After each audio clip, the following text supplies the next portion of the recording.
அனைவருக்கும் வணக்கம். நான் உங்கள் சதீஷ்குமார், சோழன் பிரதர்ஸ் ரியல் எஸ்டேட்லேருந்து பேசுகிறேன்.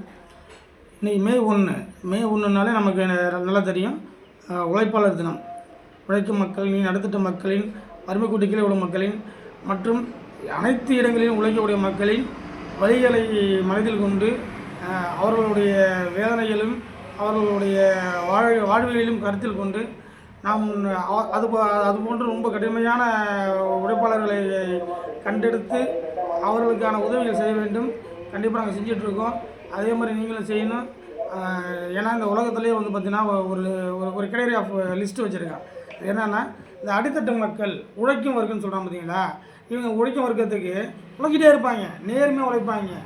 ஆனால் அவங்களுக்கான அந்த உழைப்புக்கான எந்த ஒரு அங்கீகாரமும் வழங்கப்படாது. அதுக்கான ஊதியமும் போய் சேர்றோம் பார்த்தீங்கன்னா, அதோடைய ஊதியத்துடைய பர்சன்டேஜ் பார்த்திங்கன்னா முதலாளித்துவத்தில் இருக்கிறவங்க 99 ரூபா எடுத்து போயிடும். அந்த ₹1 கொடுக்குறதுக்கு இந்த அடித்தட்டு மக்கள்கிட்ட அவன் பேசாமல் பாருங்க பேரம்.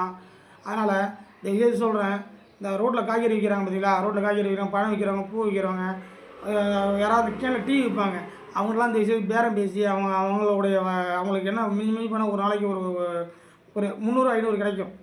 ஆனால் அவங்கள்ட்டையும் பேரம் பேசி அவங்கள்ட்டையும் இந்த கீரை 10 ரூபா கீரை 5 ரூபா தெரியாங்கிறது, 2 ரூபாய் தெரியாங்கிறது, தயவுசெய்து அது மாதிரிலாம் கேட்குற பழக்கத்தை மாற்றிக்கிட்டு அது மாதிரி மக்கள்கிட்ட பொருளை வாங்க கற்றுக்குங்க. அது மாதிரி மக்கள்கிட்ட உங்களால் முடிஞ்ச உதவி கூட செய்யுங்க, தப்பு இல்லை. ஆனால் தயவுசெய்து அது மாதிரி மக்கள்கிட்ட பேரம் பேசாதீங்க. இந்த நல்ல முடிவெடுங்க.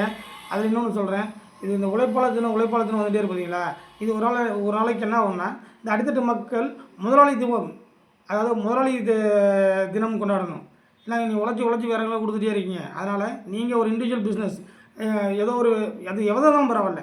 ஏன்னா நீங்கள் உங்களோட உழைப்பு இருக்குது, உங்களுக்கு மூலதனம் தான் இல்லை. அதனால் மூலதனத்தை உருவாக்கிக்கிட்டு ஒரு தொழில் செய்யுங்க. தொழில் செஞ்சு அதில் முன்னேறுங்க. அதனால் அந்த தொழில் உங்களை கை கொடுக்குங்கிறது என்னுடைய தலைமையான வேண்டுகோளாக சொல்கிறேன். நன்றி, வணக்கம்.